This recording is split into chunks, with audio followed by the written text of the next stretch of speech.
Jack and Lilly Sullivan was reported missing on the 2nd of May 2025, and from that point something started to grow. A TV news personality and a YouTube personality, and this is the TV news personality. I'm just staying as hopeful as possible. I want them home. I want to hold them. And I want them home. What happened was we woke up, I heard them playing in the next room beside us, and I was drifting in and out of sleep, and they're not the type of kids that we tell them not to go outside on their own. We always make sure that we're out there with them, watching them, and they happen to just get out that sliding door, and we can't hear it when it opens, and they were outside playing, but we weren't aware of it at the time, and the next thing we knew, it was quiet. And we get up and I tell him, my partner, Daniel, I tell him, do you hear the kids? And he says, no. And we get up instantly. We're looking outside. We're looking everywhere, yelling for them. And I instantly just call 911. I just had the instinct I needed to call. They're both really go-lucky children. They're so sweet. They talk to anyone. They'll talk your ear off. They will speak to anyone in a store, everyone. They're just extremely sweet kids. I appreciate the huge search effort going on right now. But we've been pushing for an Amber Alert, which hasn't been issued. Not just that they could possibly be abducted, which it is a possibility that they could have been, but just an alert to let everyone know that they are missing. We had people text me saying that they weren't aware, someone else let them know that they were missing, and it would just be nice if everyone could be alerted. We thought maybe that we found tracks, but it's still uncertain.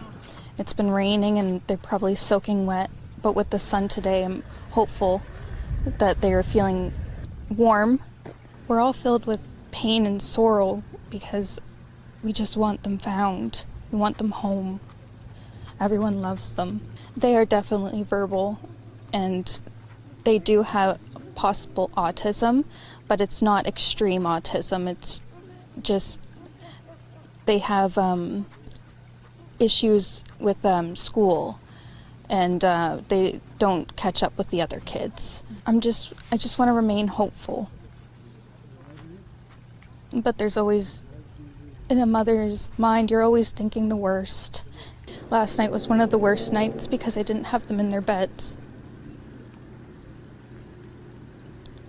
And I don't want to go through that another night without them. The search continues for two missing children this morning. 6-year-old Lilly and 4-year-old Jack Sullivan are believed to have wandered away Friday morning, sparking a search of more than 100 people in the Pictou County area. Linda's looking into this story for us this morning, and just looking at the images and how long they have been missing. What's the latest here? Yeah, so I just got off the phone with our CMP and no word yet on any sign of the two missing children. At this point now, 2 days and 2 nights in the woods. A little girl dressed head to toe in pink, a little boy in his blue dinosaur boots. Here's an image of 6-year-old Lilly Sullivan and 4-year-old Jack Sullivan. They've been missing since around 10 a.m. Friday. This is an area in Pictou County, about 20 kilometers southwest of New Glasgow, where this search is centered. We can show you a map here. The RCMP say it appears the children wandered away from a home on Gairloch Road in Lansdowne Station. Now, there's no evidence that the children were abducted, so no Amber Alert has been issued. Police sent out a vulnerable missing persons alert yesterday afternoon. But there's a massive search effort underway right now. About 100 searchers searching this area. We're talking search and rescue teams who have come in from all across the province. The Department of Natural Resources is involved in this, and a new volunteer corps called the Nova Scotia Guard have been brought in as well to assist in the search for these two children. 2 helicopters and a drone are being utilized in this area. Tracking dogs, we are told, are back out again today, searching for any scent that the children may have left behind. And police are asking people who may want to assist in this search effort to stay out of this immediate area, allow these teams to do what they can to find the children, but to check their own yards, their own personal properties for any sign of the kids. What are the conditions these children may be dealing with, and also the searchers? Yeah, so from what we understand, this is a pretty heavily wooded area. So we looked it up. We actually went onto the Google Maps and looked at the street view just to give you an idea of the kind of terrain that we're dealing with here. And these are long stretches of road that have the odd driveway dotted along the road, but realistically we're talking about just sort of wooded area. The road basically all woodland. The odd home here or there. This is difficult terrain from what we understand, just for the adult searchers, let alone the kids. Here's what the RCMP are telling us. As you can imagine, having a 4 and 6-year-old, yes, there would definitely be some challenges. Obviously they probably haven't been out in the wooded area alone before, so there are going to be lots of challenges for those kids. I can't speak personally, I've never personally met the children, but I would say that obviously any children would have challenges, especially this terrain. And obviously they may be scared of adults or not understanding, hearing all the noises of the machinery above, the helicopters. They could have an issue with that and could be, in a position or maybe scared to come out. And here are those images that we have taken off of Google Maps of just that sort of stretch of road, just to give you an idea of how densely brushed in this area is. So this is a very difficult search. And of course, it is early spring. So the weather is also a complicating factor here. So far, it hasn't been that cold, but it has been a little bit wet. Still, there is optimism that police say, if the children have sought shelter somewhere in the woods, that there is a possibility of an optimistic sort of outlook here. All right. Thanks so much for this, Linda. You're welcome. Today, the search continues this morning for 2 missing children in rural Nova Scotia. Crews have been combing through the woods around Pictou County since Friday, when police believe they wandered away from their home. Brett Ruskin is live in Halifax. He's picking up the story for us this morning. Where do things stand today, Brett, with the search efforts? Good morning, Heather. Yeah, search efforts are continuing this morning for these 2 missing children here in Nova Scotia. So we have 6-year-old Lilly Sullivan and 4-year-old Jack Sullivan. They went missing on Friday morning. Now, we heard from the children's stepfather recently. Here's what he had to say about this situation.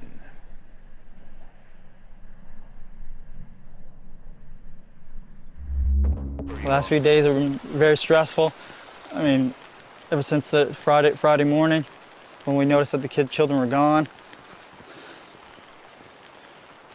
Immediately jumped in the vehicle, surveyed all the areas, many dirt roads, many culverts as I could, and waited for the police to get there.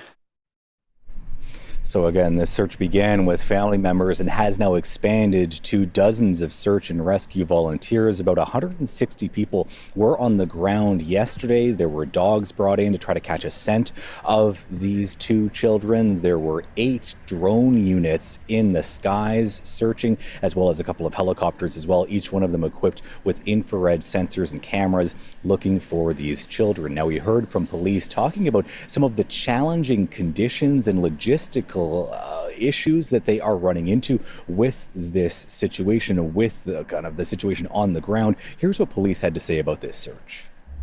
With the wet weather, it makes things a little more complicated for our searchers. Given they're in the woods, it's wet, things are slippery, footing's not the greatest. It's the water's it's not the best, but they're still trudging through and they're still working hard at doing the job that they have to do. Again, we know that 6-year-old Lilly Sullivan and 4-year-old Jack Sullivan went missing on Friday morning. That is when this search began and when the family reported them missing. And again, the search has been ongoing since that time. Heather. Brett, I'm sure people following the story closely, those who are close at hand in terms of proximity, what can people do if they're trying and hoping to help? Yeah, folks might think that, hey, I live nearby, I could hop in the car and go and search through the woods. I can help out as well, but that's not necessarily what officials want. They say this is a very coordinated, very organized search. They know where each one of the crews are. They know the areas that have been searched already and the areas that they are now focusing on. So advising residents to not just drive out and try to help out with the search on their own in the woods. One thing that people can help with is searching their own properties, looking in ditches, culverts, sheds, or any other possible hiding area that these kids, that these children may have used for shelter. That is how people can help. And again, we know that the temperature has dropped a little bit overnight, but we haven't seen below zero temperatures. So again, these search efforts are continuing now, beginning their 4th day of searching. Heather? Brett, that's important information. Thank you so very much. Brett going to be keeping us right up to date. They took their boots. That's pink boots for Lily, blue boots for Jack with dinosaurs on them. Lily had her backpack with white, and it was white with strawberries on it. I imagine now if they're in the woods that it'd be probably brown, but I don't see them carrying their backpack. I don't see them keeping a pull-up one for that long after it got soaked from the very first day. We only found the 2 boot tracks outside of the house. Whereabouts? Right beside the house, probably 10 feet away from the backyard. In the backyard, okay. Nothing new, other than the helicopters are still in the air, and they had dogs. They took around the dogs today, and as of last night, they had 8 more drones going up with infrared. I urge the public to come out if you have anything, come out as fast as possible and get it to any detachment or any police service that you have available to get to talk to. And Jack just absolutely loves bugs, dinosaurs, and anything like that. But Lily loves girly things, but she also loves doing everything with Jack, bugs. They're like best friends, not just brother and sister. We've heard a lot about the impact that this is having on the community at large and the family, and it's really important that we locate these children and get the information from the scene here and from anyone who might have information about the kids and their habits. So it's been really important to have engagement from anyone who knows these kids. We're operating on a search right now to locate them from having wandered. So that's the goal that we're all working towards here. I know that all of the information that has been collected is being looked at carefully by GSAR and by the investigators and the police on scene to ensure that our best practices are followed in order to establish where the searches need to be concentrated and focused. After nearly 3 weeks and 8 full days of scouring Lansdowne Station, there's still no sign of Lily and Jack Sullivan. Glenn Brown is having a hard time wrapping his head around that. The retired RCMP dog handler of 26 years says it's baffling to him the children are still missing after such wide-scale searches that included upwards of 160 search and rescue personnel, dogs, helicopters, and drones. I find it hard to believe that a 6 and 4-year-old would just disappear like that. I guarantee you, if I was still working today, that'd be the thing you'd be racing around your mind all the time. Like, where would they have gone? Like, we have done everything. I think the last thing I read, they searched a square kilometer area, 5 kilometers. That's a big area. And that's meticulously searched. The children were reported missing from a home on Gairloch Road on May 2nd, sparking a 6-day search that was eventually scaled back. Then, over the weekend, 115 search and rescue crew members were called back. RCMP have not said what prompted them to return, but Brown says it's not unusual to restart a search. He says there are a number of reasons police may call crews back, including tips or new evidence. But if that was the case, that information likely was not known by the search crews or even police officers on the ground. They may tell them, we got a tip, and we just want you to go in that area and search and see if you find anything. They're not going to tell you exactly what was in the tip. It's not going to do it. They don't even tell their own people that, unless you are in the know, right? Unless it's like you're in that investigative group. RCMP's Major Crime Unit has been involved since the day after the children disappeared. They say every missing persons investigation is considered suspicious until they have reason to believe otherwise. An RCMP spokesperson would not answer specific questions about this latest search, but says officials will be reviewing the information collected and determining next steps. Ali Thompson, CBC News, Halifax. We were searching. We covered everywhere possible. Even in the first day we did. Even with me running through the woods, I was ahead of the helicopters and ahead of the drones and stuff like that. Screaming as loud as I can, just until my throat hurt. Running through water that was up to my waist. And as soon as I got back, I wasn't allowed back in the woods until a man dressed in military outfit said I could go back into the woods. 4 days into the search for his missing stepkids, Lilly and Jack Sullivan, Daniel Martell is pleading with the public to keep their eyes peeled. But he has begun to lose hope they are anywhere in the vicinity. I hate being wet and cold, so they immediately would have came right back into the house. The only two prints are right beside the house facing the road, and then that's it. Martell wants the search to be extended to include provincial borders in case the children were abducted, a reality he says is becoming more and more likely. Post any officers they can get at the New Brunswick border, PI border, and get them at every airport possible.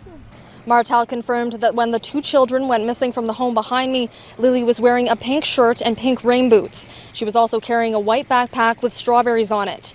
Martell says although he didn't see Jack that morning, he is believed to be wearing a brown shirt, brown pants with a pull-up diaper on underneath, and blue rain boots with dinosaurs on them. He also refuted the claim that the two children are nonverbal, saying while they are on the autism spectrum, they are quite trusting and say hi to everyone. According to Martell, his side of the family are currently the only ones at ground zero after Lilly and Jack's mother left the county Saturday. But still, he remains, begging anyone with answers to come forward and bring his children home safe. Anybody who has any information or you think you've seen something or hear something or any messages from friends about hearing something, just contact your local police services. Anything, guys. Anything. Ella MacDonald, Global News, Lansdowne Station, Nova Scotia. The search for two missing children in rural Pictou County is now into its 5th day, and there's still no sign of 6-year-old Lilly Sullivan and 4-year-old Jack Sullivan. The siblings went missing last Friday morning when it's believed they strayed from their home in Lansdowne Station. The CBC's Preston Mulligan joins us now live from the search area with the latest on the efforts. Preston. Good evening, Tom. Well, as you said, yes, as we near the end of day 5 in the search for these two young children, sadly, there is still no good news report. The RCMP held a news conference a couple hours ago to give us an update. Basically, there's not much else to say other than the search for Lilly and her brother Jack continues here and around these woods, in these deep woods in the Lansdowne area, just about 20 kilometers south of New Glasgow. Now, during that news conference, they did talk a bit about the resources they have in the air that are looking for these children. They talked about how the drones work. They have drones in the sky at night and at daytime. They have infrared sensors that are able to detect heat on the ground. But regardless of the number of drones, the search and rescue officials and the dogs that are combing through the woods, not to mention the helicopters that we hear constantly flying overhead, still no sign of the children. Hundreds of search and rescue personnel from all over the province are still here. Many of them have been combing through the woods here for about 5 days, taking time off from their jobs, their personal lives, and RCMP say they're getting exhausted. Exhaustion and optimism, right? We want to bring these two children home to their parents. We've got people who've been here since day one, since the first time the call came in. So they're tired and they're optimistic. They have one job. This is all search and rescue does, is they try to bring people home safely. So they're trying to stay on focus. They're trying to stay on mission. They're sacrificing their personal lives. They're sacrificing a lot to be here to try to help this family out, to bring these two children home. Now, RCMP Search and Rescue are still working under the assumption that the 4- and 6-year-old wandered away from the home in Lansdowne, just south of New Glasgow, on Friday morning. Today, some of the family members walked me through into that wooded area directly adjacent to where they live, maybe 20-second walk from the home into the woods. And as you walk into the woods, there's a little, kind of a tree fort, a little lean-to, and that's where the kids would play. And the family around there say they find it very hard to believe that, given how thick the brush is on some of the steep banks around that area, and just the difficulty moving around if you sort of leave that trail, how difficult they find it to believe that they could have gone anywhere deeper than that into the woods. No idea. I had no idea. I'm still searching every day. I'm waiting for information. I have to let them do a lot of their stuff with the aircrafts and everything else, and dogs and searchers. There's a lot of stuff that needs to be coordinated, and I can't just go running through the woods. I want to, but I just can't right now because the search is just so far out. And so, Tom, we're just about a kilometer away from where the command site was, and where that command site is, RCMP are leading that investigation, but they're on the search and rescue operation. Running in tandem and kind of parallel is kind of a missing persons investigation that the RCMP is involved in as well. And so as those investigators glean new information based on interviews, maybe they'll find a piece of clothing from home and they'll bring it to the search and rescue site. Any new information, they'll bring it to the search and rescue site, and then they will modify their search and adapt their search and sort of fine-tune their search based on what the investigators might find out. But in spite of all of this, after 5 days, still no sign of the two children that we've been told of, and we're told that the search will continue into the night, again as per usual, and again tomorrow morning if nothing's been found. Tom. Yeah, difficult situation for sure. Thanks for that, Preston. The CBC's Preston Mulligan reporting live for us in Lansdowne Station. 6 days after 6-year-old Lilly Sullivan and 4-year-old Jack Sullivan disappeared from their home in rural northeastern Nova Scotia, the RCMP announced today their search for the two siblings is being scaled back, saying there's little chance they are alive. The CBC's Blair Rhodes joins us now live from the search area in Pictou County with the latest. Blair. Tom, the mood here was solemn as the searchers were told that despite their best efforts, they were scaling back the search. Before the news conference, RCMP told Jack and Lily's family, their stepfather, Daniel Martell, said he's not giving up.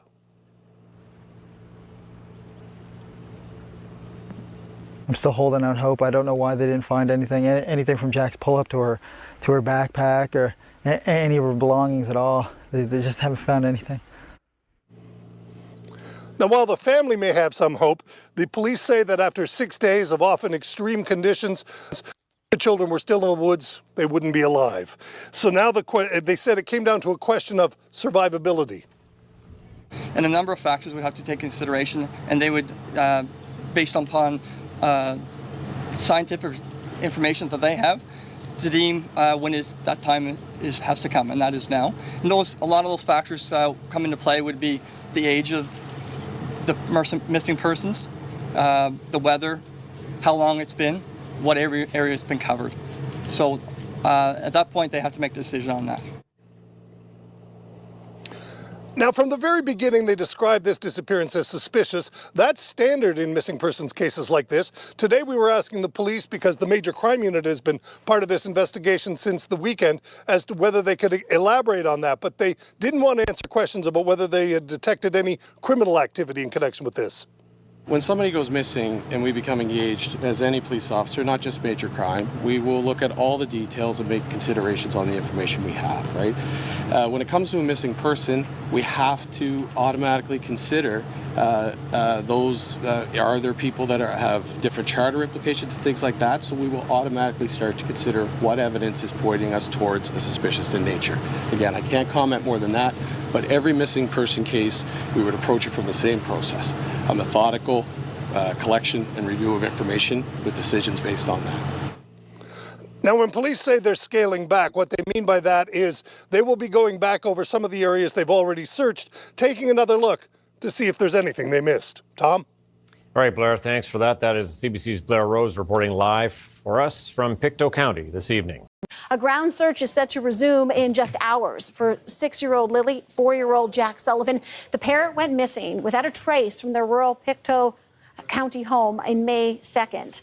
CBC's Michelle Kasub has been following this for us. And like I say, this is a search that's set to resume in the morning in the Maritime. So we are just hours away. What do we know? Set to resume tomorrow morning and continue into the weekend. This is going to be a search by ground and by air. So there's going to be a ground search crews, RCMP, as well as the Civil Air Search and Rescue Association are all going to be on the ground there, scouring for any sign of these two children that have been gone for 2 weeks now to the day. This is, the 2-week mark that we're hitting today. Search and Rescue told CBC News that it was RCMP that requested them to resume their search, but we don't exactly know what might have prompted that, if there's new evidence, new clues as to where these children might have gone. What Search and Rescue has said at this point is that this is likely to be a recovery mission at this point, given the length of time these children have been gone. And the search is going to focus on areas that either haven't been searched before or were searched, but they want to do a more thorough search of those very remote, very densely treed areas. Mm-hmm. Today actually marks, 2 weeks now since these two children went missing. And I know that a lot of people have been captivated by this story and the search for them. But for those who need to be brought up to speed, talk to us about how this all started. Yeah, it was May 2nd that these two children disappeared from their home. The thought is that they might have slipped out from a sliding glass door and disappeared into the woods near their houses. This is described as a very, very dense, very rough area, a lot of downed trees because of a storm that happened in that area. Reporters on the ground have described, stepping into the forest and immediately being swarmed by ticks and bugs. So really, really tough terrain for search crews. So there's around 100 to 160 searchers out on the ground looking for these kids. On May 5th, so 3 days after they went missing, the search crews indicated they had seen what they thought could be a footprint. That was kind of the only clue we've ever heard of from them during this 2-week period. Unfortunately, that footprint did not yield any results.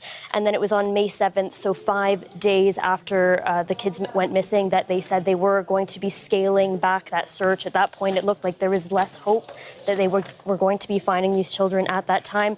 The next day, they brought in underwater searches looking for waterways near that area.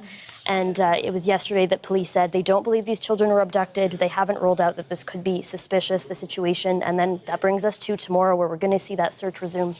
Yeah, thanks, Michelle. It's a story that has captivated not just the country, but certainly the community.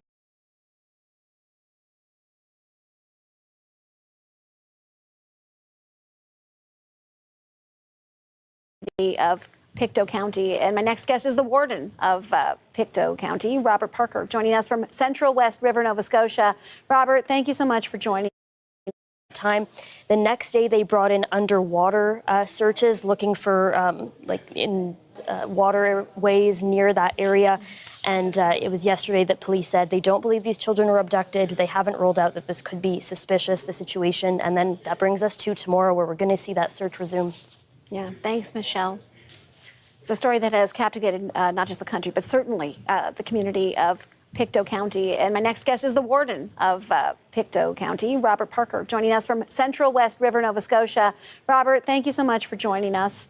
You're a community leader, and so I'm sure you're hearing from a lot of people about this. And I don't know how they felt when the search had to be called off, but how are they feeling about the fact that the search now has resumed or will? Well, I haven't had a chance to talk to a lot of people because this news only came out late this afternoon. But anybody I've been talking to over the last week, the real search now is for answers. What happened to little Jack and little Lily? I think the whole community is still very upset and very much needing answers. They say it takes a village to raise a child. Well, all of Pictou County is that village right now, I can tell you, because everybody is very, very concerned about what happened. We'd love to see the two little ones back alive with us. That may not happen, but we need the answers. There needs to be closure, and this may open a whole lot of other questions once we get that answer. Robert, do you think that the community is prepared for what you allude to here, which is a result that they are not found alive? I think most people are. I think they've, the only chance I've heard people say of those two little ones still being with us is if they were abducted, which the Mounties keep saying that they can find no evidence of that. Then perhaps they would, be with somebody, that somebody'd be looking after them. But it's hard to believe that those search parties could be in the woods for that long, and 150 of them a day, and not find even a hint of the children being there. So whatever new evidence, we're hoping that the RCMP have some new evidence, and they must have, or they would not have called these search teams back in late this afternoon. What has the mood been like since Lilly and Jack went missing? It's 2 weeks now. For a good week, the search was going on. Then it was, I guess scaled back is the word that we're using, but there was no searching happening anymore. How are people feeling? I think the mood went from one of hope and tension in the community for the first few days that possibly they will find the little ones in the woods. But as time went on, and by the time day 4, 5, and 6 came, that hope was dropping a lot. And when the searchers pulled away, I think at that point, or were pulled away, I should say, at that point, I think people's hope went downhill pretty fast. And now it's more, I would say, a mood of sadness, but also a mood of, we have to protect all our children. And is it safe out there for them? Little children wondering, is it safe? And parents wondering, is it safe? Until we get some answers to what happened here, there's a certain amount of, in society or in the whole county and across the province, wondering about the safety level of our little ones. If something happened to these two, could it happen to others? And that may not be founded, but it could be. What is your message to those who are going to gather in that area of the very thick woods? And I've seen reporters doing hits, and there's a lot of bugs out there. It's a difficult area to be searching. What's your message to those teams as they spend their time tomorrow and through the weekend looking for Lilly and Jack?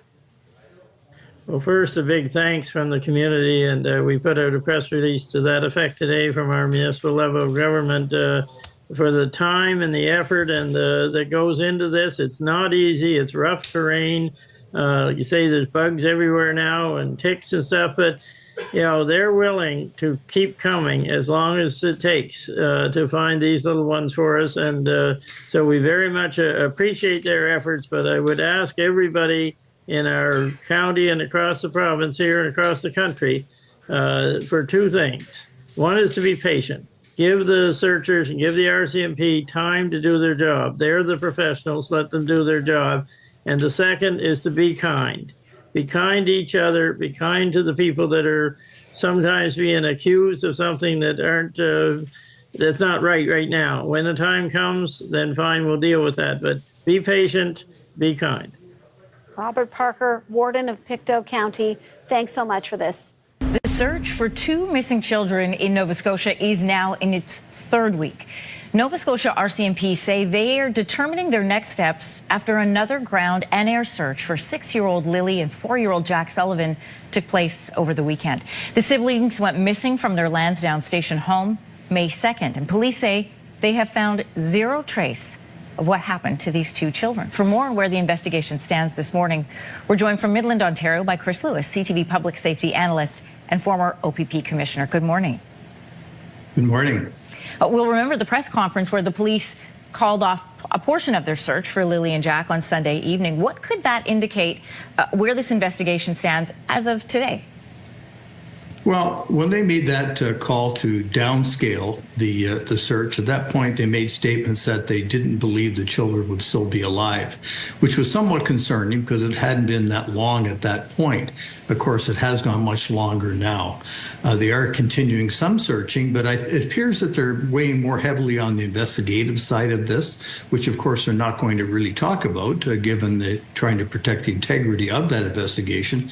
But they seem to be focusing more on that than actually trying to recover the children, which of course I'm sure they still will, because regardless of whether they're alive or dead at this point, it's awful to even say that, they certainly do want to recover the remains of the kids. People are going back over this timeline, as our police as part of their investigation. Lilly and Jack were first reported missing May the 2nd, and then a non-stop multi-agency search began on the very same day. Then on May 7th, police scaled back that investigation and added that the chances of the children being alive, as you just mentioned, were very low. Then after that, May 17th and 18th, there's this renewed ground and air search of Lansdowne Station. That didn't find any evidence. Tell us what that means about the scope of this investigation. Is it narrowing in on something? I think what it means really is that the RCMP know more about this than we do, which is totally understandable. The RCMP are good at this sort of thing. I mean, they've been conducting huge searches and conducting major investigations for a long, long time. So we have to rely on them and the fact that they know what they're doing. They're led by their investigation. I'm sure they're following evidence and deciding where to go and what to do based on that, as well as tips and other things that they're receiving. But, the speculation in the community and on social media is just crazy, pointing fingers at all sorts of people, which may have had nothing to do with this. So we really have to let the RCMP continue doing what they do well. Chris, I want to ask you about that because people watching this morning have probably read some of those social media posts. And you're right. They, in an information vacuum, I have learned that people begin to fill it in with their own detective work and their own sleuthing and trying to put together clues on their own. What kind of a challenge does that kind of attention bring to a case like this? Well, it certainly brings attention to it, and bringing attention to it at times isn't a bad thing because it may generate some tips from the public. But, it's really a lot of pushing the RCMP into a corner in terms of trying to get them to say X or Y about who they suspect or what they suspect, and that's not fair to them. They just need to be able to do what they do without that sort of pressure on them. At the same time, it's putting pressure on people because, folks are saying, well, when she said this, when he said that, they're pointing fingers and maybe towards very innocent people. So in fairness to them and the RCMP, that we just need to back off on that and let things happen. One of the things, Chris, that comes up as well is the fact that if this story perhaps had happened in a bigger center, one of the major, Montreal, Calgary, Toronto, Vancouver, this would be a story that would be headlines every day. 2 young children disappeared without a trace, a massive investigation, yet it doesn't seem to have that kind of attention here in Canada. Is it because of the smaller community? What would your insight to that be? Well, I think it would be because of the smaller community. As we know, the news cycle and the number of news outlets in a place like the Greater area are just, so much bigger and more powerful than the smaller arm in Eastern Canada. So that certainly is part of it. Down there, I know people in Nova Scotia that, they're very, very touched by this. Yeah. But there's a fairly small population there comparatively. So it doesn't seem to be receiving the same amount of interest, which is sad in many, many ways, and in reality in others, I suppose. Chris, what are you watching for in the next couple of days? Well, I'm waiting for the RCMP to make some sort of an announcement that they've either located the children or they've made an arrest. They're really looking at the who, what, where, when around all of this and following tips and leads. And I think that big piece of that is a big machine that's happening without us seeing it. And that's the way it should be. But I think we'll hear something from them in the days to come. Chris Lewis, CTV public safety analyst and former OPP commissioner. Always great to have your insights. Thank you. 6-year-old Lilly Sullivan and her brother, 4-year-old Jack Sullivan, are still missing in this rural area of northeastern Nova Scotia. The RCMP is the lead agency here, along with EHS, hundreds of search and rescue crews from Halifax to Cape Breton. During the daytime, there are anywhere from 100 to 140 search and rescue crews in the woods, and the search continues all night. They deploy between 60 and 75 search and rescue crews in the woods all night long. So each searcher will work a 12-hour shift before they have to take a rest. There are 3 helicopters in the air, and there are dogs as well involved in this search, drones too.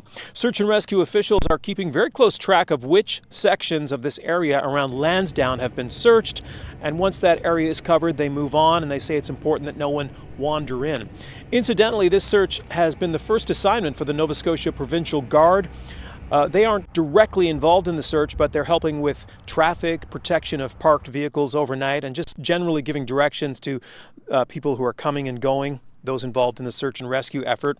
Earlier today, we spoke to the partner of the 2 children's mother. Here's some of what he had to say about Jack and Lily. Lily and Jack awesome kids, very, very kind. They'll talk to anyone. They want to go with anyone. They're just looking to have as much fun as they can. Jack just absolutely loves bugs, dinosaurs, and anything like that. But Lily loves girly things, but she also loves doing everything with Jack, bugs. They're like best friends, not just brother and sister. He says he's also hoping police monitor the New Brunswick border and the airports for any sign of the two children. But RCMP tell us this afternoon they're not considering any possible abduction here. As far as they're concerned, they're looking for two young children who simply wandered away. I know that there's a lot of people pulling for these kids to come home. We've heard a lot about the impact that this is having on the community at large and the family, and it's really important that we locate these children and get the information from the scene here and from anyone who might have information about the kids and their habits. So it's been really important to have engagement from anyone who knows these kids. A spokesperson for the Chignecto Central Regional Center for Education tells us the two children were students at Salt Springs Elementary School. Their stepdad told us they'd both been out sick all week before disappearing on Friday. The school has additional support staff on site at Salt Springs if anyone needs that support. Meanwhile, the search will continue into the night here in the Lansdowne area of Pictou County for young Jack and Lilly Sullivan. RCMP and search and rescue officials tell us they will have search and rescue crews on the ground. They'll have dogs with them, and they'll have drones in the sky all night long. Preston Mulligan, CBC News, Lansdowne, Pictou County. Melissa Scott's trail cameras might contain clues about the disappearance of Lilly and Jack Sullivan. RCMP asked her for days of footage as the investigation into the missing children approaches the 3-week mark. It's scary, especially not knowing what happens. We definitely keep our kids a little closer to home now. The 4- and 6-year-olds were reported missing from this home on May 2nd, launching a massive search of the woods surrounding the home. No trace has been found, and RCMP haven't ruled out the case is suspicious. This is some of the footage Scott gave police. She says RCMP major crimes officers came to her home this week, asking for everything on her 7 cameras, starting April 27th, 5 days before the kids were reported missing. 2 of Scott's neighbors were also asked to provide footage to RCMP. She says the officers also asked about her family's vehicles to rule out local traffic in the footage. Possibly they are wondering if they didn't go missing earlier, or maybe somebody who isn't local to the area was around beforehand. This road is the most direct path from Scott's property to the home the kids went missing from. We drove between the two places. It's about an 18-minute drive down rough dirt roads. Straight through the woods, it's about 5 kilometers. I did mention to them that I was very happy to see them and glad that they were canvassing a little further and looking at trail cam footage. And they did respond saying that they probably should have been around earlier.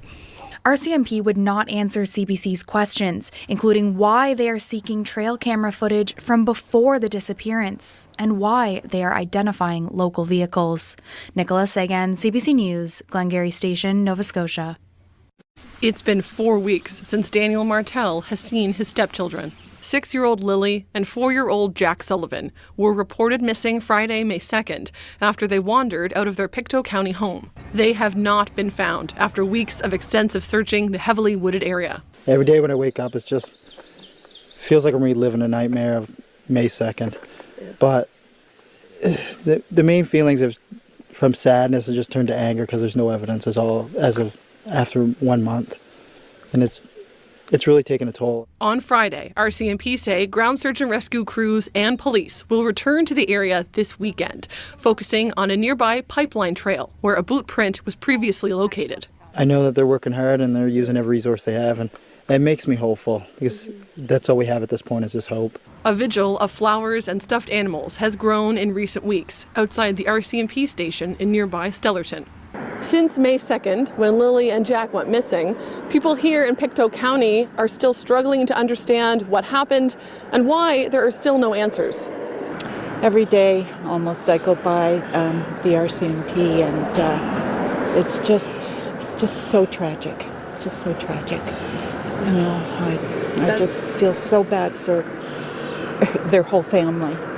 I'm hoping that they find them. It just doesn't look good. but I hope I'm wrong. The warden of Pictou County says many people are on edge and children are worried about playing outside. Oh, I think it's mostly a mood of anxiety maybe and frustration. They too can't believe that there's not an answer by this long and this many people looking. The RCMP have confirmed Lilly and Jack were seen on camera with family the day before they went missing. Police are asking anyone who was on Gairloch Road between April 28th and May 2nd to share their dash cam or other footage with RCMP. Martell says every detail helps and could lead to finding Lilly and Jack. I'm going to keep fighting for the rest of my life to find these kids. That's the only goal I have at this point. Haley Ryan, CBC News, Lansdowne Station. Tonight is about saying a prayer, and we're going to light the way home for them. A paper lantern for 4-year-old Jack, another for 6-year-old Lilly, released into the twilight sky as a beacon of hope. Illuminate the path for Lilly and Jack. Guide their footsteps home. One by one, people placed candles, teddy bears, and angels outside the Sullivan RCMP detachment, a growing memorial as many questions are still unanswered. Investigators remain committed to exploring all possibilities surrounding the children's disappearance. We want to thank all those who provided tips and information. Please know that we're fully engaged in finding out what happened to Lilly and Jack. Some family members of the two children looked on as dozens of community members showed they care. It's like every parent's worst nightmare. You don't ever want to have to ever go through something like this. And I think it's good to show them that their community is here for support if they need it. Search and rescue volunteers have scoured a total of 8.5 square kilometers surrounding the children's home. The latest search happened this past weekend when crews focused on a pipeline trail where a boot print was previously found. Tell me what that's been like living here in this community and having to watch this unfold day after day. It's hard because with Facebook, you're on Facebook every morning, check and see if there's an update. You go to the RCMP site to see if there's an update, and then you hear about searches, and your heart just breaks every time because you pray that today will be the day that they bring them home. Angela McIver, CBC News, Stellarton. Todd, Lilly Sullivan and her younger brother Jack were last seen in May, and since then investigators say they've chased down every lead. RCMP confirmed they've spoken with 54 people, conducted polygraph tests, and have received close to 500 tips. But yet, there's still no sign of the siblings. Jack and Lilly's stepfather says he was the first to volunteer for a polygraph, hopeful it would help the search and ease public speculation. I know it would be a big help in the case and kind of narrow down maybe some of the speculations and just provide more evidence. Daniel Martell says during the polygraph test, he was asked several things, including whether or not he was involved in the disappearance of the children. He says both his cell phone and that of his estranged wife were confiscated and searched by investigators. This and weeks of interviews, there still hasn't been a major break in the case. And for their stepfather, the silence inside the once busy home is deafening. Going from a family of 7 to just me, I mean, I have nothing but time to just think. RCMP insists this is still very much an active investigation. They're reviewing surveillance footage and following digital evidence. But the emotional toll has already left its mark on Martell, including the loss of custody of his daughter, Meadow. I haven't even got to see my own kids, not even Meadow yet. But I'm still hopeful. I have supervised visits coming up that are granted by CPS. The children's stepfather says he's grateful to the investigators and to people who continue to share tips, even if none have yet led to finding Jack and Lilly. Until then, over a month later, the family continues to remain hopeful that the children will return home safe. Todd? House RF in Pictou County for us this evening. If this is not a criminal investigation now, I'd be totally surprised. It's been almost 6 weeks since Lilly and Jack Sullivan were first reported missing from their home in Lansdowne Station. On Wednesday, the RCMP in Nova Scotia said many RCMP units, including Major Crime, are involved in the investigation, along with the National Center for Missing Persons. Police say they formally interviewed 54 people in their search. And this former Halifax regional police officer doesn't take that lightly. They're out there, and the only way they're going to see or get results in this is to be out there talking to people, looking at videos, looking at topography and what have you, and so on. They're not in offices doing this by a laptop, let's put it that way. In an update this week, the RCMP say they've collected hundreds of hours of video from areas surrounding Lansdowne Station between April 28th and May 2nd, when the kids went missing, and have received nearly 500 tips from the public.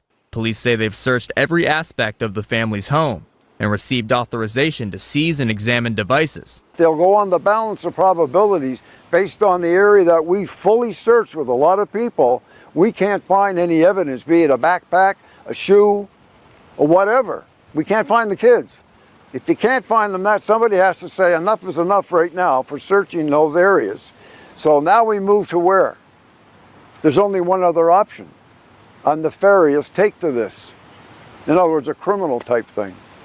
That's only my personal opinion. Police say they've used polygraph tests in some interviews. This former polygraph examiner south of the border says the test is used to monitor how a person's nervous system responds to certain questions. If somebody is successful in the test, then not that they're being eliminated, but they'll spend more time on people that are not successful. Not passing the test doesn't mean you're guilty or you're involved. It simply means that there's some issue there, maybe some knowledge, guilty knowledge. Moriello says he's seen people pass tests who were later proven guilty. More than 160 search and rescue volunteers have scoured through the densely wooded area surrounding the children's home, but only a small boot print was found.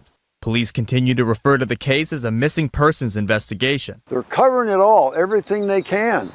And you only do that in depth when there's a criminal investigation with major crime on scene. They're not there just because they're major crime. They're there to do their major crime work. Mitchell Bailey, Global News, Halifax. My heart tells me these babies are gone. My heart tells me that. I am the grandmother of Lilly and Jack. I am the grandmother on the biological father's side. My son is Cody Sullivan. He's not in jail. He's never been out west. He does not have a criminal record. And right now he's living with me. He has been for 9 months. How did you find out that Lilly and Jack were missing? The mom of my grandson called me. We were in town.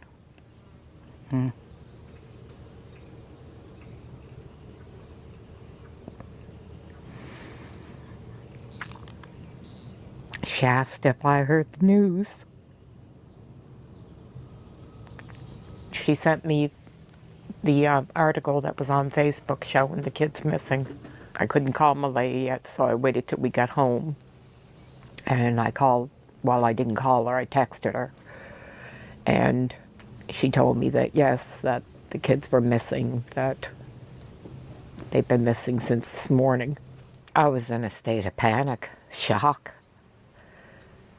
But in the back of my mind, I kept saying, well, they'll find them. I mean, I'm assuming that they'd find them. So I told her, well, we'll head out first thing in the morning and help with the search. It was around between 3 and 3:30 in the morning. A couple of cop cars pull into the driveway. The lights wake me up that I'm a fairly light sleeper, so I see the cars pull in, so I knew what it was. So they come inside. They only stood in the kitchen. They wanted me to wake Cody up, and they wanted to know when was the last time he had seen the kids, and that they were just making sure that the kids weren't here. And then they left.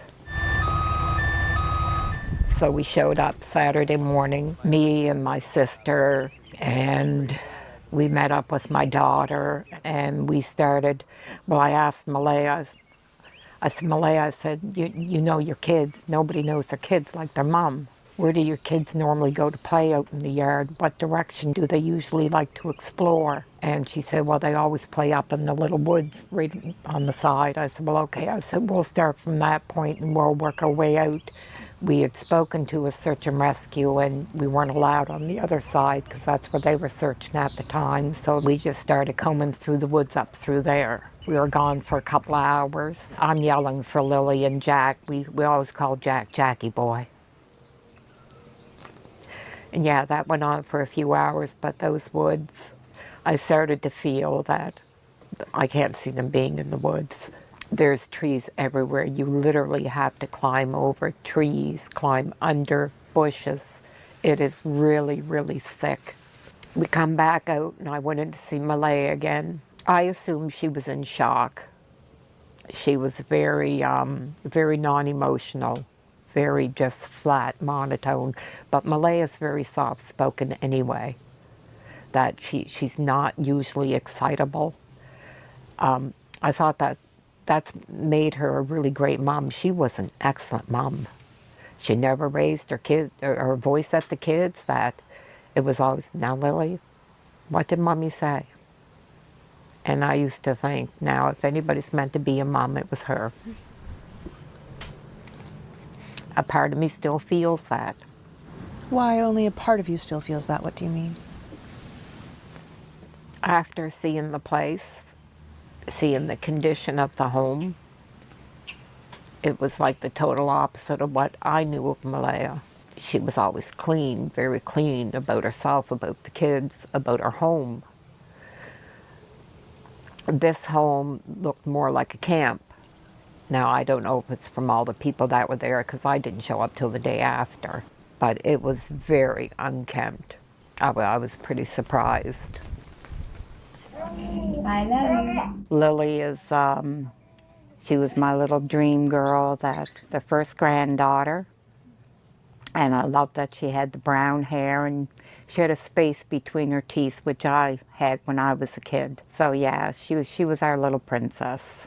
Jack was such a sober, serious little baby that he didn't like to smile. You could tickle him and he would look at you ever so serious, like he was really studying you. And so how long were your son and Malaya together? 3.5 years, I think it was, yeah. I thought they were the picture-perfect family. Then Malaya started to tell me that they were having problems and she wasn't happy.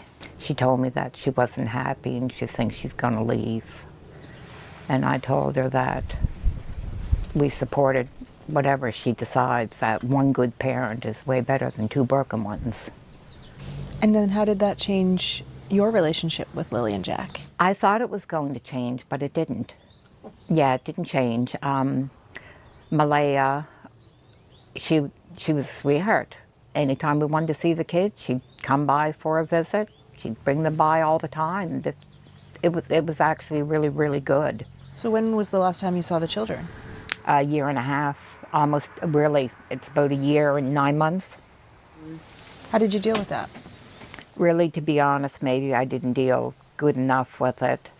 I looked at the fact that when her and my son separated, my son walked away. He chose to walk away, that she wanted sole custody of the kids.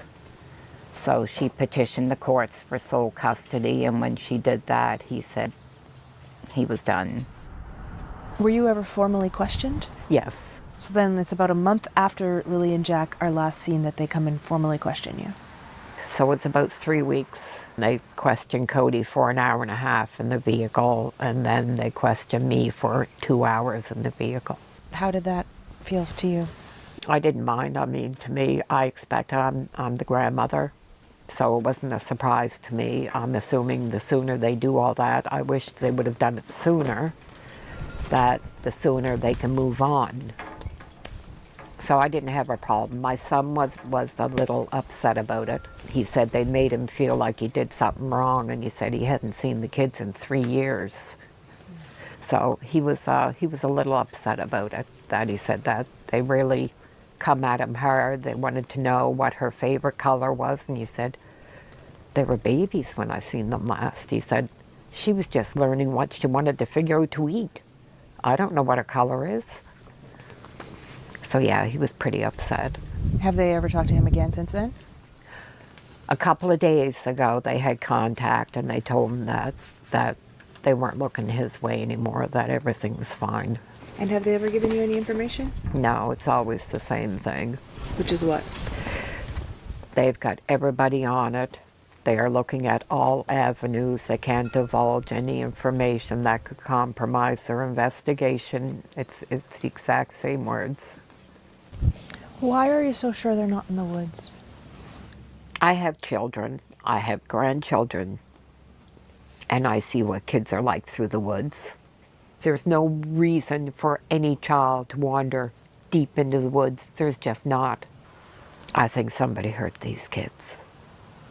I think somebody hurt them. You don't sound very hopeful. No. Our last day searching on Monday and seeing the woods and seeing the searchers and everybody everywhere. There's no way those kids are in the woods. There is nothing more pure and innocent than a 6 and a 4-year-old. And they deserve so much better than what they got. I didn't kill Lilly and Jack. It's been 6 weeks now since you've seen Lilly and Jack. I just want to ask, how are you holding up? It's been a long 6 weeks. I know that everybody basically in the world at this point is always wanting to know like what happened. It's been from sadness to anger at this point. And I know the RCMP and major crimes are working around the clock trying to piece everything together, and I'm grateful for that. But it always leaves the question, 6 weeks has gone by, and we know at this point they're not in the woods, and where are they? Did you feel in the beginning that they suspected you? Of course. The stepfather was always a prime suspect right off the beginning. You felt that from the beginning? Yeah. But you don't feel that now? No, I don't feel that at all. I asked for the lie detector exam, the polygraph exam. I gave them my phone. I told them I, do drug tests because there's a lot of rumors online about a drug party. Mm-hmm.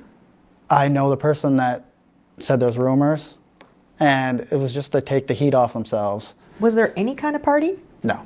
Was there any kind of gathering that someone might have thought was a party? No. There were no people at the house? No. Not the night before. Okay, you mentioned you offered to take a polygraph test. Yeah. Did the RCMP take you up on that? Yes, they did. And how did that unfold? That unfolded in my favor. They obviously know I wasn't lying about anything. So they said, yep, great, thank you, come in for a polygraph test. Yeah, it took a little while to set up. And when did you do that test? I don't know the exact date, but that would be at least 3 weeks ago, probably. So roughly 3 weeks after the disappearance. Yeah.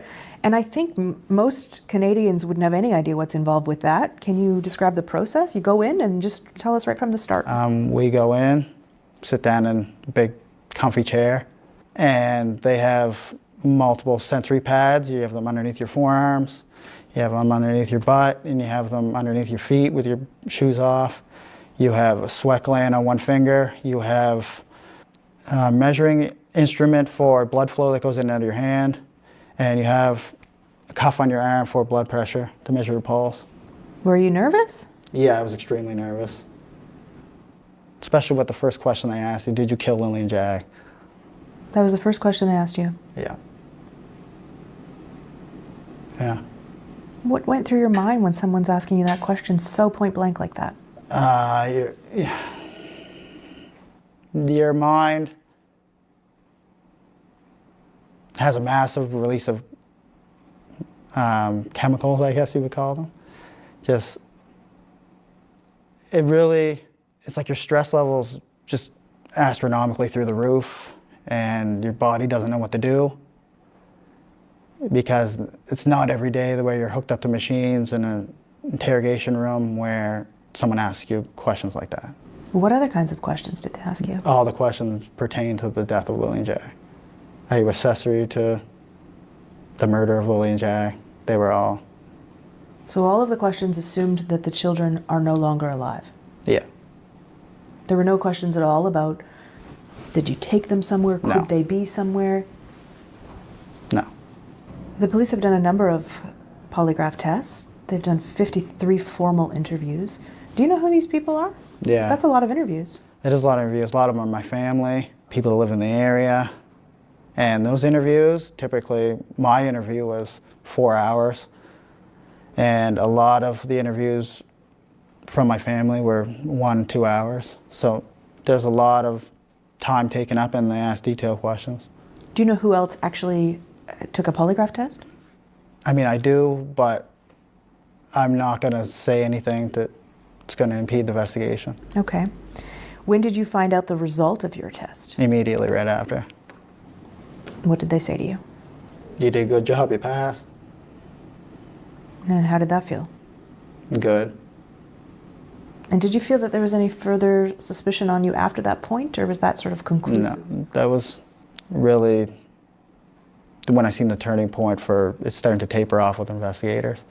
Do you know if Malaya has taken one? I don't know if I can say it, but I will anyway. Yes, she did take one. Okay, she took one. Do you know the result? No.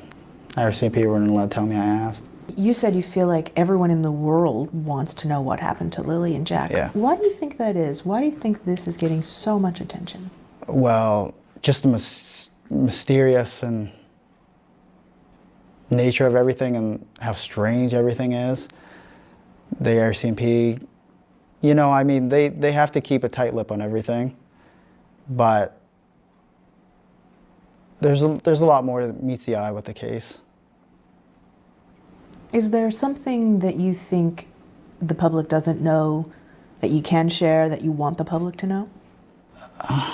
That's a hard one because I don't want to impede the investigation in any way. It is still a missing persons investigation. It hasn't pivoted to any type of criminal investigation. But the kids were seen the day before. I know a lot of people didn't know that. I still see a lot of stuff online that the kids could have been missing for days. They were out of school for days, and they were seen in the Glasgow area on camera the day before the disappearance in the afternoon. Where was that? I don't know if I can say that, but it was near the Highland Square Mall. Was it with you? It was with me, Malaya, and Meadow, and Lilly and Jack were there too. And are the police aware of that? The police were aware of that since. Do they have that video? Yes, they do. I also talked to my coworker in the parking lot as well, and he verified that with investigators as well. So, for all the speculation, they were gone days ahead of time, or they were seen the afternoon on camera before the disappearance. Why do you think the police are asking for video dating back, you know, days before that? Well, the reason for that is as well. So, for all the speculation, they were gone days ahead of time, or they were seen the afternoon on camera before the disappearance. Why do you think the police are asking for video dating back, you know, days before that? Well, the reason for that is they want to see the traffic of the vehicles on the roads in the area, right?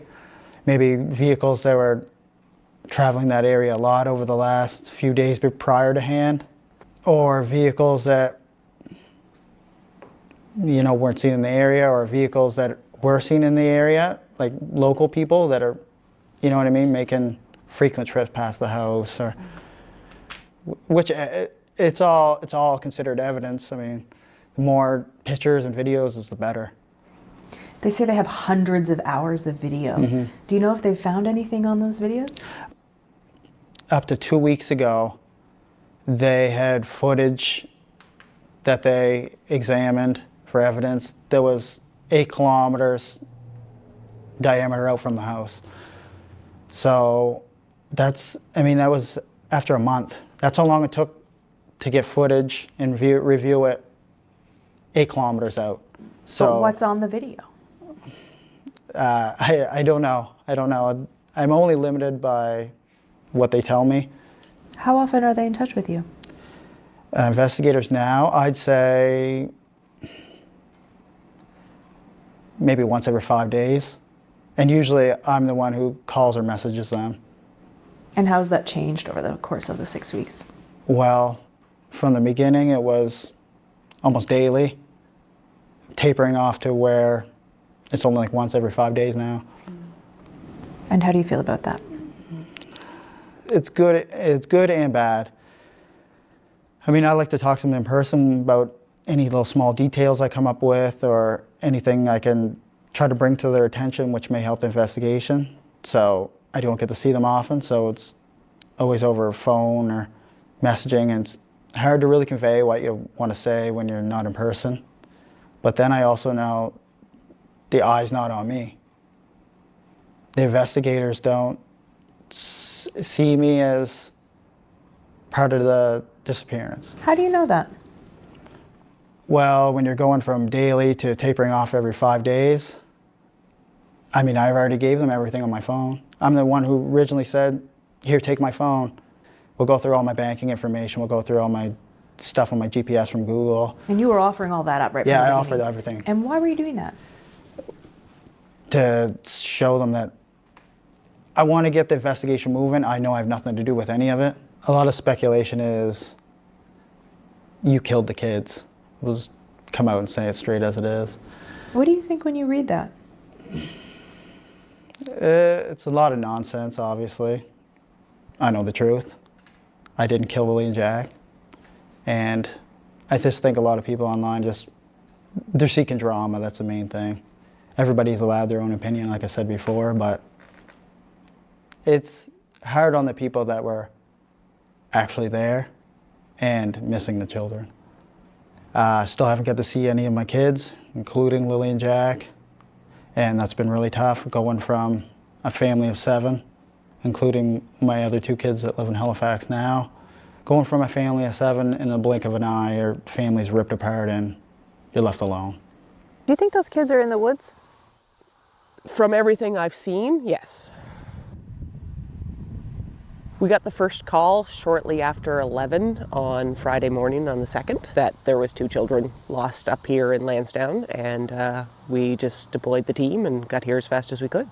And when you got that first call, did anything stand out about that first call as unique or unusual? Or?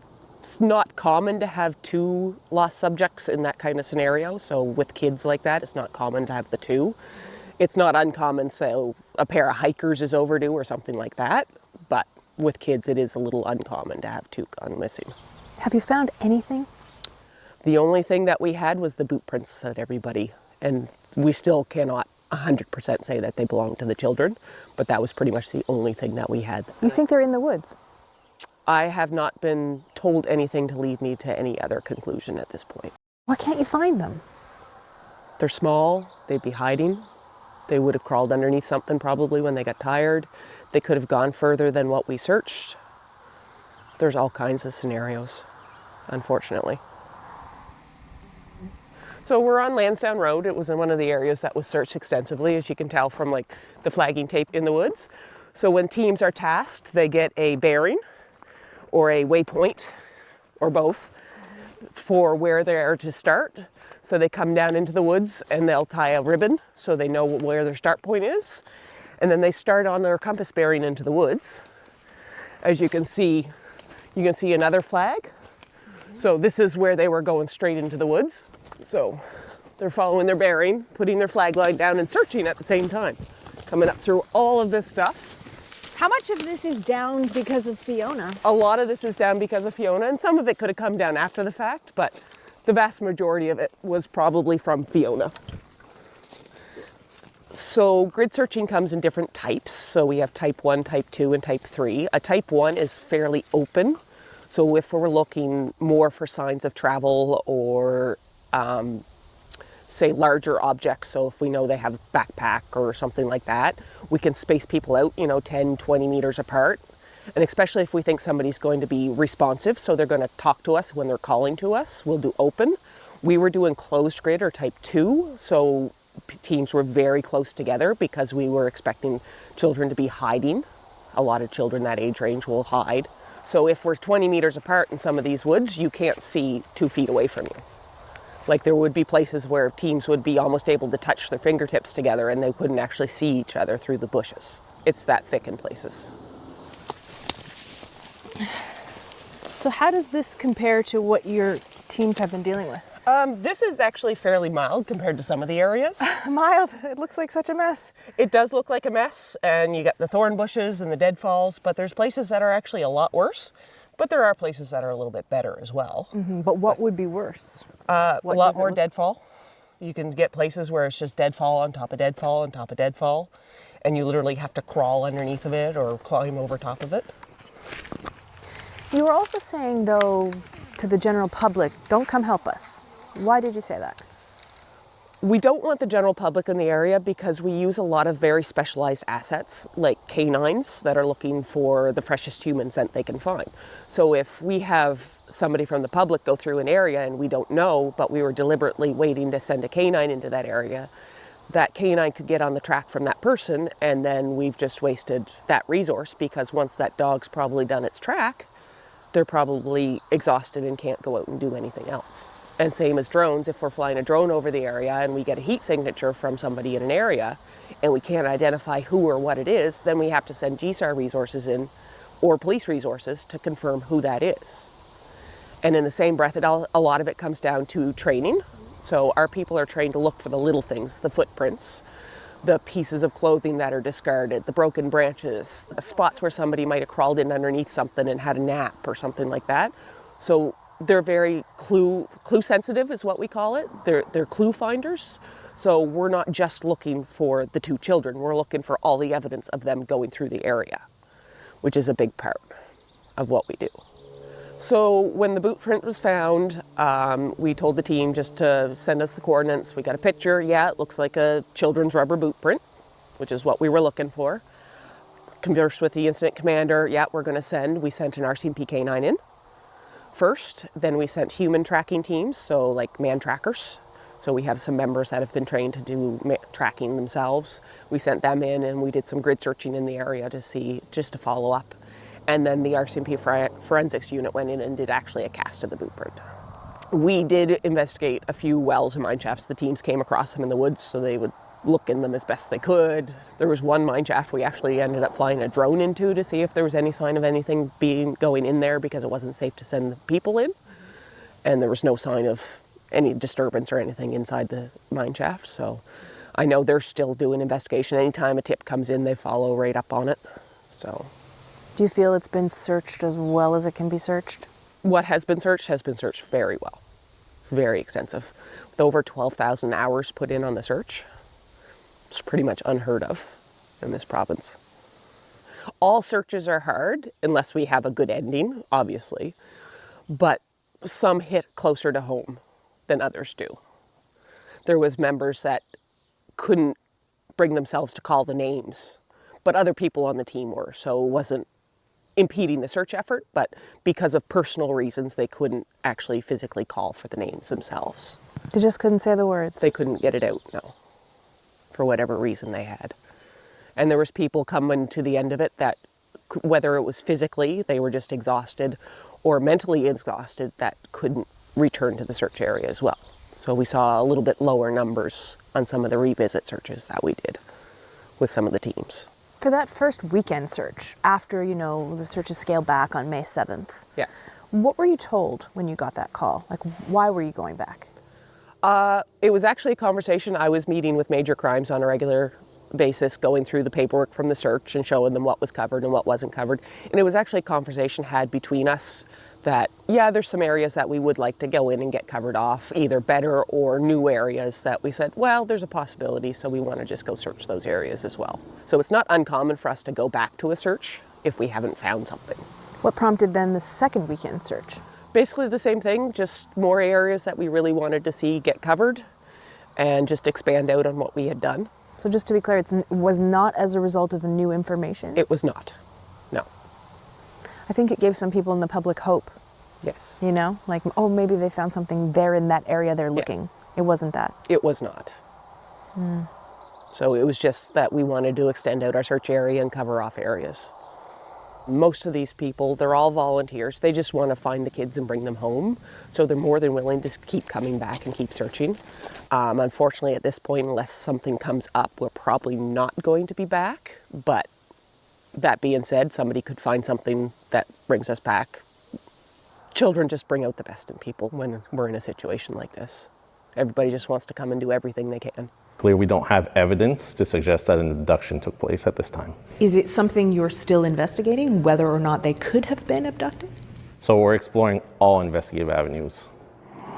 So on the morning of May 2nd, approximately 10 a.m., RCMP officers received a call about 2 missing children in Lansdowne Station. The information at the time was that they wandered off away from the property, and I can tell you that our officers got at the scene very quickly, and we were monitoring the situation and hopefully finding the children very soon after that. So it's very quickly. Officers arrive, and then what? You expected, it sounds like you're saying, that you'd find the children quickly, or hoped you would anyways. That didn't happen. So Kayla, what I can tell you, from experience, you look at missing children. I've been involved with a handful of cases since I've been with Strategic Communications. Most oftentimes, the children are located very quickly after officers arrive at the scene, right? And that's our hope every single time, that they wandered off and you can find the children. Because I'm sure, like every officer out there, I'm not on the road currently, but your heart is pounding, the adrenaline is rushing, you're trying to find those children, right?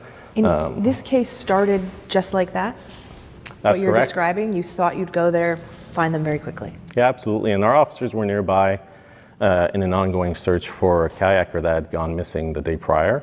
And I can tell you I was monitoring the situation remotely, and our officers, I could tell they were getting there as quickly as possible. There are some, as you are aware, many theories out there. Some people think, well, maybe it's really just a tragic accident. Maybe they just wandered off into the woods. But you've said that it's suspicious. So at the very least, why does the RCMP view this case as suspicious?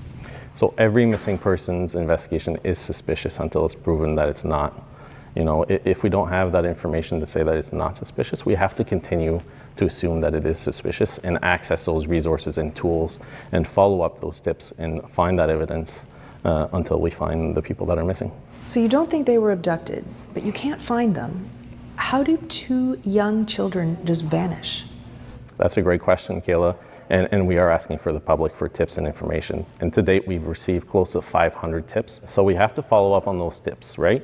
Whether it's a tip that indicates that there could be something that happened elsewhere in the province, elsewhere in the country, we have to follow up on those investigative tips to rule them out. And to this date, we haven't had any confirmed sightings. But there have been tips that lead you to other parts of the country that you had to check. As with any investigation, oftentimes we do get tips that you have to verify that are elsewhere, yes. You have said that the children were last seen alive the day before. Can you tell me about the nature of that? So we know they were seen in public with loved ones the day prior. The specifics aren't being released at this time. Okay, and so that's the day before, so that's May 1st, but you've specifically asked for video back to April 28th. What's the reason for that? When you establish a timeline for any investigation, you want to know where these individuals were prior. They may have been in contact with someone that you want to know who that person is. You may see something on that footage that you didn't know about prior to that. We talked about license plates earlier and seeing them from a different angle. You might see someone that's known elsewhere. Maybe it's someone that's known to police. You never know. We really are seeking all investigative avenues in this case. There have been some complaints that an Amber Alert was not issued. I understand that the criteria is very specific. Was that considered? Is it still possible? Absolutely, Kayla. On the day of the incident, I can tell you I was working. I reviewed the policy that morning. We have to have a suspect or a person of interest when it comes to abduction or a vehicle. In terms of sending out an alert, when you send an Amber Alert, you want to direct the public to look for a specific vehicle, to look for that license plate, to look for that suspicious person, to have a photo of someone or more information to suggest that there was an abduction. In this case, they are young children, certainly vulnerable people, and a vulnerable person alert was issued. Does the RCMP know what happened here? Even if you can't tell me, do you know? So what I can tell you is that we're exploring all investigative avenues. Do you have a case? Are you building a specific case that's leading you in a certain direction? In this case, the investigation is still being investigated under the Missing Persons Act. It sort of seems from the last news release that you issued, the reason I'm asking these questions, I read that news release and I thought, I don't think they have any idea what happened here.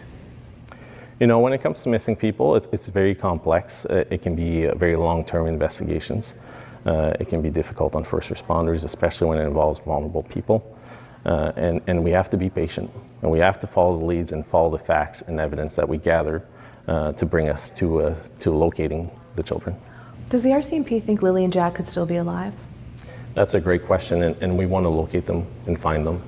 And our goal is to investigate every single avenue until we find them. Is it possible at this point? That's a great question, and our role is to find them in the evidence surrounding their disappearance. You mentioned a lot of the tips you're getting. I'm sure you're aware there's extraordinary public interest in this case. Some people are frustrated that the RCMP is not saying more. We understand it's an active investigation. And in some cases, the lack of information leads to speculation, and rumors are rampant online, and that's done some harm on the family in this case as well. What, though, would you say to the public who are begging for answers and just want to know what's happened here? We have to be patient and certainly rely on our news releases and official sources of information. Don't listen to those rumors that are out there. We're putting out those news releases on a regular basis with information pertaining to the investigation. We have to be very cautious as to what type of information we release, because we want to make sure that it doesn't affect the investigation. I think some people in the public are starting to wonder, is it possible that we may never find out what happened to Lilly and Jack? Is that possible? I wouldn't be able to answer you that question today, but I can tell you that our investigators are seasoned. They are committed. I've worked with some of them personally prior in my career, and I can tell you that they are committed investigators to this missing children's investigation. This is the patio door that Jack and Lilly would have. That Jack and Lilly came out of.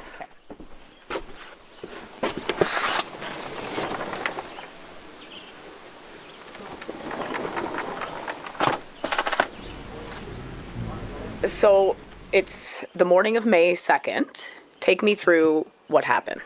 Okay, I was up at 6 o'clock, sat in there and had my tea. And then on Facebook, 7 o'clock, I get up, come over here, fed my chickens. My brother, Ron, called me at 8:48 and asked me if I wanted to go to town with him. And I said no. I said, I'm staying home. I said, I'm going back to bed. Okay, I went and I laid down. Next thing you know, my dog started barking and the kids were out in the yard. Now you can see there's 2 swings where the kids play. My bedroom is right there. I heard the kids. This is where the kids' swings are. This is where they always played. And so that's where I heard them. And I can hear everything in that trailer. If 2 kids get out of a fence, and Jack and Lilly are all the time yelling, especially Lilly, come on, Jackie, let's go, Jackie, let's go, Jackie. It's all I hear out here. When the kids get out of the fence and come out through here, I would have heard them yelling, come on, Jackie, let's go, Jackie, let's go. I didn't hear anything. The next thing I heard is I heard Daniel yelling. He was yelling for Jack and Lilly. I didn't get up because I thought he was yelling for Jack and Lilly in the house. So the next thing you know, I came out of the trailer after I heard Daniel, about, I'd say, 10 minutes after I heard him, I come out of the trailer. I opened up the door, was standing here. Malaya was standing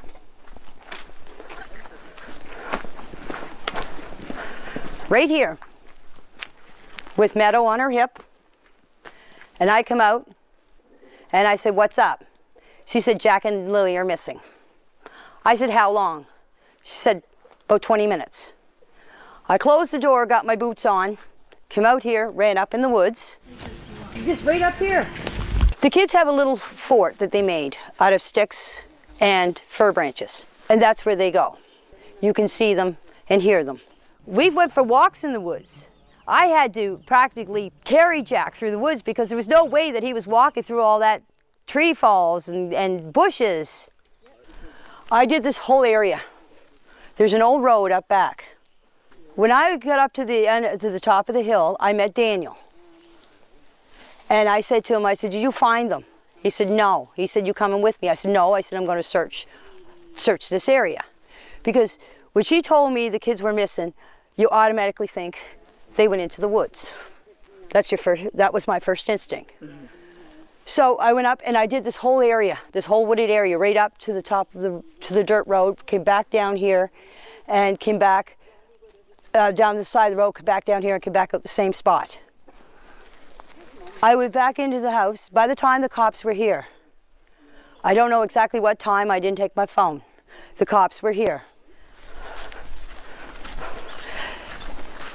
There was a bench sitting here, or a sawhorse, it's over there, was sitting here. I was sitting on it, bawling my eyes out. I was crying because I blame myself for not getting up that morning to see the kids, because if I would have got up, this wouldn't have never happened. Okay? That's why I was crying. We've heard a lot about the patio door. Okay. Yeah, so let's go see that. Sure. So this is the patio door. This is the patio door. That Jack and Lilly would have. That Jack and Lilly came out of. Okay.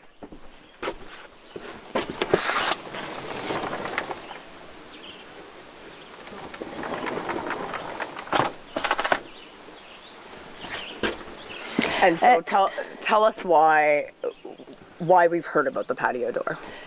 Because everybody's saying on Facebook, on YouTube, on TikTok that the patio door makes a noise, and why they didn't hear the door open. The bedroom is back there. Okay. That far window. The last window is the bedroom. And so they would have come out this door. They would have come out this door that morning. Yes. And then they went and played on the swing set. Yes. And that's when you heard them. That's when I heard them. Right here in this area here. I plan on putting a pool up this year for the kids. You need level ground for a pool. That's what I was doing. I was leveling out the ground to set up a pool. And this is the Thursday. This is Thursday. Right. Friday, all the investigators, search and rescue and everything, right around here was where they found the only footprint. This is where the boot. This is where I was raking that night. That's where the boot print was found, in the mud where I was raking. I thought there was two boot prints. There was supposed to be a footprint found away up on the pipeline. Right. Malaya sent me the picture of it. That's all I know. There was a footprint found. Okay. But I'm telling you, the footprint was here. The only one that they can confirm that was Lilly and Jack's was right here. So it was child size. Yes, a man, one of the investigators came in here and was measuring it all. Mm-hmm. I'm not here to lie. The reason why I wanted you guys to come here and do the interview here is to show you exactly where everything took place. Mm-hmm. Mm-hmm. And to show people that this is what happened. All the stuff that people, all the rumors and accusations about us murdering the kids and burying them on the property, this place has been searched thoroughly. The well has been checked, the septic tank. All the barns were searched. My RV was searched 3 times. The trailer was searched. This whole place was searched. If they want to come back and search again, they're more than welcome. You've talked about drones flying over your property. You've talked about cars driving down the road and slowing down. What's that been like? I'm scared to go out sometimes in my own property. I mostly stay around back here.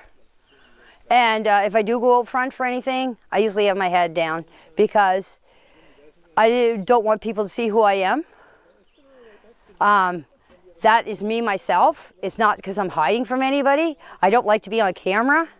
I don't like my picture taken. I'm just a quiet person that just wants to be left alone, and I mind my own business. I'm just a hermit. Do you feel as if the finger has been pointed towards you and Daniel? Yes, I do. Because I live on the property. Come on. Do you think your son had anything to do with the disappearance of Jack and Lilly? No, I don't believe Daniel had anything to do with the disappearance of Jack and Lilly. Our heart don't lie, and my heart is telling me that my kid did not have nothing to do with this, and I had nothing to do with this. You know, if something bad happens, you get like your heart drops. Mine hasn't dropped. Deep down in my heart, I do believe Jack and Lilly are alive. It's not because of what people are saying. It's my heart tells me that they are alive.